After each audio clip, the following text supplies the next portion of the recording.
اقترب للناس حسابهم وهم فی غفلۃ معرضون، لوگوں کے لیے حساب کا وقت نہایت ہی قریب آ گیا ہے، جبکہ یہ غفلت میں پڑے ہوئے ہیں، منہ پھیرے ہوئے ہیں سارے لوگ۔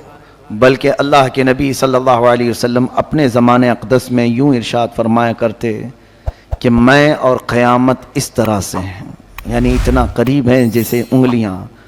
1400 سال پہلے کے عرصے کو حضور نے قریب فرمایا، تو اب تو ہم بالکل ہی قریب آئے ہیں، اس طور پر کہ قیامت ہمارے سر پر ہے۔ ساری نشانیاں ظاہر ہو چکی ہیں، محض چند بڑی نشانیوں کو آنا باقی ہے، جس کے بعد قیامت قائم ہو جائے گی۔ ہمارے بزرگوں نے آج جو موجود ہیں، انہوں نے بھی جو پیشین گوئیاں کی، اے لوگو تم بہت زیادہ پھیلنے کی کوشش نہ کرو، اس لیے کہ سب سے بڑے فتنے، سب سے بڑی علامات قیامت کی جو آنی ہیں وہ بالکل قریب ہیں تمہاری زندگیوں سے۔ دجال کا ظہور، یاجوج ماجوج کا نکلنا بہت ہی قریب ہے۔ اللہ تعالیٰ قرآن میں آج کی اس پارے میں ہم نے یہ بھی پڑھا، حتیٰ اذا فتحت یاجوج و ماجوج، یاجوج ماجوج کو کھول دیا جائے گا۔ یہ کوئی دو آدمی نہیں ہے، ایک بہت بڑی فوج ہے، بہت بڑی فوج، اتنی کہ انسانوں سے بھی زیادہ ہیں۔ اور یہ جب دنیا میں داخل ہو جائیں گے، ان کو اللہ تعالیٰ نے جزیروں پر قید کیا ہے۔ سد سکندری قرآن پاک میں اس کا بھی ذکر آیا ہے، کل 16ویں پارے میں ہم نے پڑھا تھا۔ حضرت ذوالقرنین ایک بزرگ ہیں جن کا تذکرہ آیا ہے، سکندر ذوالقرنین، اللہ نے ان کو پوری دنیا کی بادشاہت عطا فرمائی تھی، تو ان کو اللہ تعالیٰ نے حکم دیا تھا کہ یہ یاجوج ماجوج اس زمانے میں بہت فساد مچاتے تھے کہ ان کو قید کر دو کہیں پر۔ تو لوگوں نے آپ سے کہا، قالوا یا ذا القرنین ان یاجوج و ماجوج مفسدون فی الارض فہل نجعل لک خرجا، یہ زمین میں اتنا فساد مچاتے ہیں تو آپ ہمارے لیے کوئی ان سے نکلنے کا راستہ بنا دیجئے۔ تو انہوں نے ایک دیوار بنائی تھی جس کا ذکر قرآن پاک میں ہے۔ حضرت ذوالقرنین نے سیسا پگھلا کر کے ایک بہت ہی مضبوط دیوار کھینچی۔ وہ دیوار کہاں ہے اللہ بہتر جانے، ہمیں قرآن نے اتنا کہا ہے کہ انہوں نے دیوار میں انہیں قید کیا۔ اور آتونی زبر الحدید حتی اذا ساوا بین الصدفین وقال انفخوا حتی اذا جعلہ نارا قال آتونی افرغ علیہ قطرا، یہ ذکر جو ہے ان کے دیوار بنانے کا ہے۔ پہلے اس سیسے کو پگھلایا گیا، آگ بنی، پھر اس کو مضبوط کیا گیا، پھر دیوار تعمیر ہوئی۔ اب وہ یاجوج ماجوج کی جو فوج ہے انہیں قید کر دیا گیا۔ حدیث پاک میں ہے وہ روزانہ دیوار کو توڑنے کی کوشش کرتے رہتے ہیں، پوری رات بھر دیوار کو چاٹتے ہیں یہاں تک کہ وہ تھوڑی باقی رہ جاتی ہے۔ تو تھوڑی باقی رہتی ہے، صبح کے وقت وہ تھک جاتے ہیں اور کہتے ہیں چلو باقی کا کل کر لیں گے، یہ کل نکل جائے گی۔ وہ جیسے ہی واپس آتے ہیں اللہ تعالیٰ اس دیوار کو جیسی تھی ویسی بنا دیتا ہے، روز کا معمول ان کا ہے۔ اور پھر فرمایا گیا کہ اخیر میں وہ یہ کہیں گے، پوری دیوار کو چاٹتے یا توڑتے قریب کو پہنچ جائیں گے، تب وہ یوں کہیں گے انشاءاللہ کل تو ختم ہو ہی جائے گی، اللہ نے چاہا تو وہ جس دن وہ کہیں گے تو پھر وہ دیوار ٹوٹ جائے گی، انشاءاللہ کا استعمال کریں گے۔ اس کے بعد دیوار جب ٹوٹے گی تو وہ پوری فوج داخل ہوگی پوری دنیا میں، اور وہ اتنا فساد مچائیں گے کہ ہر چیز کو کھائیں گے، ہر چیز کو، یعنی ان کے لیے کوئی کھانے کی چیزیں مخصوص نہیں، پوری کھیتیاں چر جائیں گے، پورے مویشی جانور چبا جائیں گے، استعمال کرنے والی چیزیں کھا جائیں گے، لکڑیاں کھا جائیں گے، کوئی چیز باقی نہیں چھوڑیں گے، سب چیزیں کھائیں گے۔ وہ ایک بہت بڑا فتنہ ہوگا قیامت سے پہلے، پھر اللہ تبارک و تعالیٰ انہیں ہلاک فرمائے گا۔ دجال کا ظاہر ہونا بہت ہی قریب ہے۔ دجال، کانا دجال جس کو کہتے ہیں، اس کی ایک آنکھ ہوگی، اس کی پیشانی پر کاف رے لکھا ہوگا، وہ صرف اہل ایمان دیکھیں گے، جن کے اندر ایمان ہے انہیں نظر آ جائے گا اس کی پیشانی پر کیا لکھا ہے، کافر لکھا ہوا ہے، اور جو منافق ہیں وہ اسے نہیں پہچان پائیں گے۔ وہ بڑی طاقتیں لے کر کے آئے گا اور لوگوں کو بہت بڑی آزمائش میں ڈالا جائے گا، اس طور پر کہ وہ لوگوں کو دکھائے گا پانی برسا کر کے، زمین سے سبزے اگا کر کے، جو مانگو وہ اسی وقت حاضر کر کے دکھا دے گا۔ سونا چاہیے وہ حاضر ہے، چاندی چاہیے وہ حاضر ہے۔ تو لوگوں سے وہ کہے گا کہ میں تمہارا خدا ہوں جس کی تم عبادت کرتے تھے، میں اتر پڑا ہوں۔ تو جو اسے مان لے گا تو وہ کافر و مرتد ہو جائے گا، اور جو نہیں مانے گا اسے وہ سخت سزائیں دے گا، یہاں تک کہ تیل کو گرمائے گا اور مومنوں کو اس میں ڈالے گا کھولتے ہوئے تیل میں، یا پھر کوئی مومن اس کو نہ مانے تو اس کی دونوں ٹانگ پکڑ کر چیر دے گا، ہلاک کرے گا۔ اس طرح سے سخت اذیتیں دے گا ایمان والوں کو، لیکن اللہ جس کے ایمان کی حفاظت کرے وہ دجال کے فتنوں سے محفوظ رہے گا۔ حضور اکرم صلی اللہ علیہ وسلم دعا کیا کرتے تھے، نعوذ بک من فتنة المسیح الدجال، اے مولا ہم تیری پناہ مانگتے ہیں مسیح الدجال سے، یہ کانا جو دجال آئے گا۔ تو اے لوگوں آپ بھی دعا میں مشغول رہیں، اس لیے کہ وہ زمانہ نہایت قریب۔ مجھے تو نظر آتا ہے کہ جو جو علامتیں دجال کے ظاہر ہونے کی بتائی گئی تھیں وہ سب آ گئی دنیا میں۔ جھوٹ کو سچ کر کے دکھانا عام ہو جائے گا، ہر جھوٹی چیز۔ یہ دجال کی ذریت، یہ پوری میڈیا جو آج دنیا میں ہے، یہ دجال کے آنے کی راہ ہموار کر رہے ہیں۔ اور دجال کیا ہوگا؟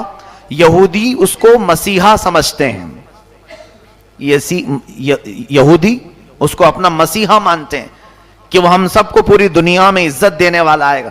تو دجال کے آنے کے لیے یہودی پوری فیلڈ ہموار کر رہے ہیں، جگہ جگہ جو تمام چیزوں کا قبضہ، پورے سونے پر ان کا قبضہ ہے آج، جیولری، گولڈ، اتنے تعداد میں یہ جمع کرتے جا رہے ہیں، کیونکہ یہ دجال کے کام آنے کے لیے، اور دجال ان کے لیے مسیحا ہے، بظاہر مسیحا۔ وہ یوں سمجھتے ہیں کہ ہمیں جنت دلانے والا آنے والا ہے۔ دیکھا نہیں آپ نے، یہودی اکثر چیزوں میں، اپنے برانڈ میں یا اپنے لوگوں میں ایک آنکھ کا استعمال کرتے ہیں، وہ ایک آنکھ کا استعمال دجال کی علامات ہیں۔ وہ دجال کی پوجا بھی کرتے ہیں، عبادت بھی کرتے ہیں، اور اس کے آنے کی دعائیں کر رہے ہیں آج پوری دنیا میں۔ سال میں پورا اجتماع ہوتا ہے یہودیوں کا، اور وہ بار بار دعا کرتے ہیں کہ وہ جلدی سے آ جائے۔ تو یہ یہودی پوری اس کی فوج تیار ہے آج، سارا یعنی فیلڈ تیار کر دی گئی۔ یہ بھی حدیث پاک میں آیا ہے، دجال کے آنے سے پہلے پہلے یہودی اور عیسائی تمام ملکوں کو فتح کرتے کرتے حرم پاک تک پہنچ جائیں گے۔ حرمین طیبین چھوڑ کر، مکہ مکرمہ اور مدینہ طیبہ چھوڑ کر تقریباً پوری دنیا پر یہ قبضہ کر لیں گے۔ یہ حدیث پاک میں یہ ہو کے رہے گا، اور یہ پہنچ گئے، آج عرب میں بھی پہنچ گئے۔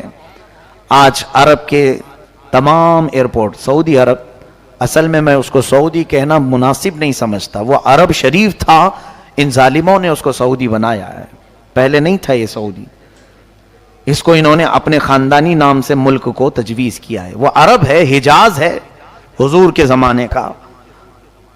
وہاں اب تقریباً سیکورٹی کے تمام معاملات بادشاہوں نے اب اسرائیل کو دے دیا ہے، یہودیوں کو دے دیا ہے۔ حتیٰ کہ ابھی نئی خبر یہ بھی ملنے کو آ رہی ہے کہ حج اور عمرے کے تمام انتظامات اسرائیلی کمپنی کو دیے جانے والے ہیں، یعنی وہ بہتر سے بہتر سیکورٹی فراہم کریں گے۔ کتنے سالوں سے، کئی 100 سالوں سے اسرائیل کا اور عرب کا کوئی تعلق نہیں تھا، سفارتی تعلق نہیں تھا۔ ابھی جا کر کے یہ تعلق بھی قائم ہونا شروع ہوا کہ براہ راست سعودی عرب سے پروازیں، طیارے، پلین اسرائیل جا سکتے ہیں، آ سکتے ہیں۔ یہ ساری چیزیں ہموار ہو گئیں، ان کی تمام دوستی کھل کر کے آ گئی اب، یعنی یہ یہود کو عرب میں داخل کرنے کے تمام راستے پیدا کر چکے ہیں۔ کیا یہ علامات نہیں؟ حضور صلی اللہ علیہ وسلم کی حدیثیں پڑھو، دجال کے آنے کی اور کیا علامات ہیں؟ فرمایا عرب جب کثرت سے گناہ میں مبتلا ہو جائیں گے، کثرت الخبث، یعنی خباثت عام ہو جائے گی۔ اسی کی تو ایک کڑی ہے کہ اب عرب میں بیچ بننے جا رہے ہیں، سینما تھیٹر کھلنے جا رہے ہیں، جوئے کے اڈے اوپن ہو رہے ہیں. یہ میرے آقا نے فرما دیا تھا عرب جو ہے خباثت میں مشغول ہو جائیں گے، علل اعلان برائیوں. پہلے سے تو تھی ان کے اندر لیکن اب کھل کر کے.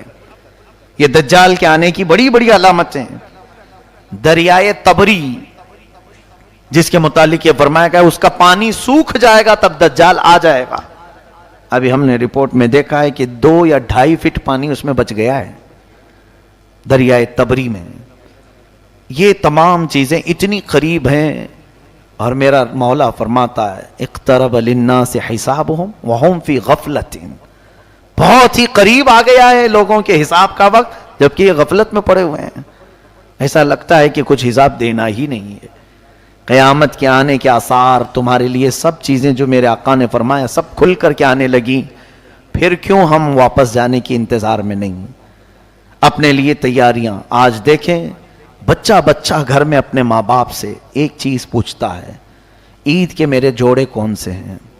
ماں باپ یا پھر تقریباً آج اکثر لوگوں کو آپ کسی مارکیٹ میں ہی دیکھیں گے سارے بازار بھرے ہوئے ہیں آج. کیوں؟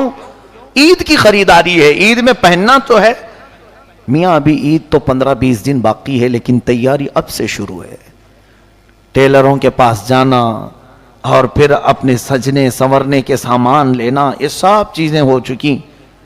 تقریباً عید آنے سے پہلے پہلے سب کے کپڑے تیار ہیں.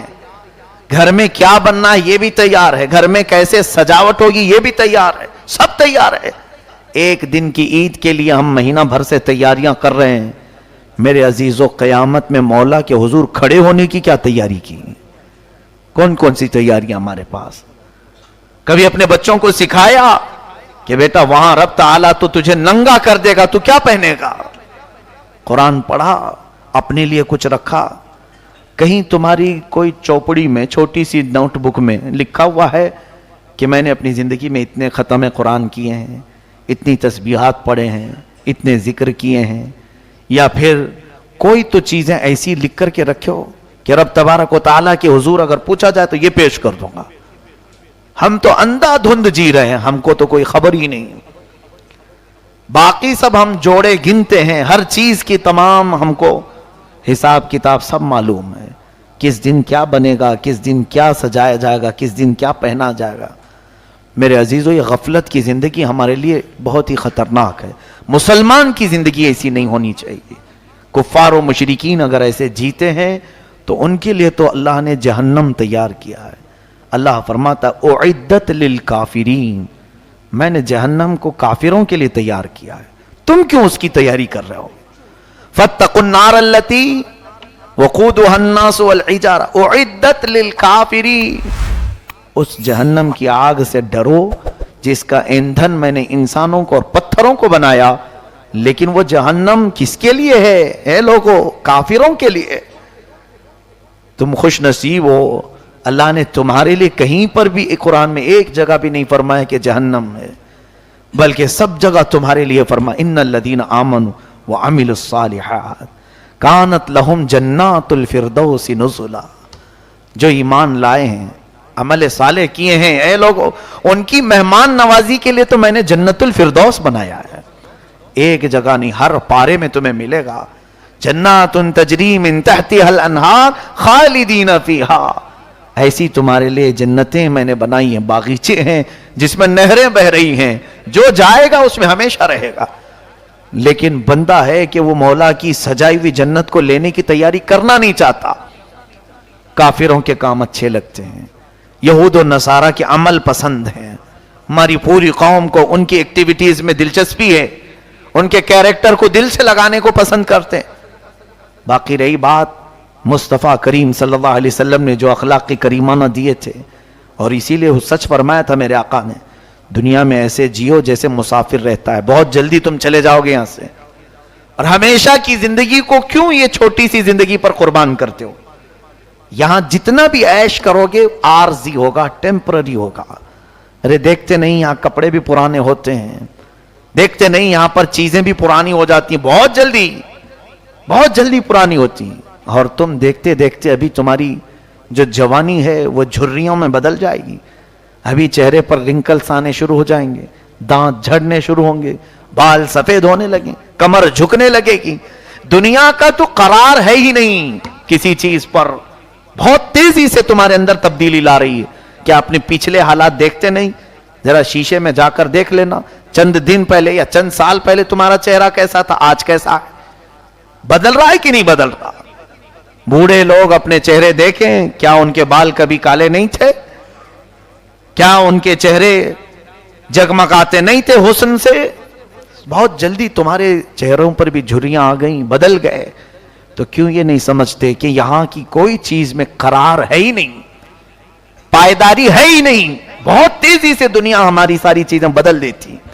لیکن مولا فرماتا ہے جس کو میں نے جنتی لباس پہنایا وہ کبھی پرانا نہیں ہوگا. جنتی جو بھی اندر جائے گا وہ کبھی بوڑھا نہیں ہوگا. جو جوان ہے جوان ہی ہمیشہ کے لیے. وہ پائیداری ہے، اس کے اندر استقرار ہے، قرار ہے.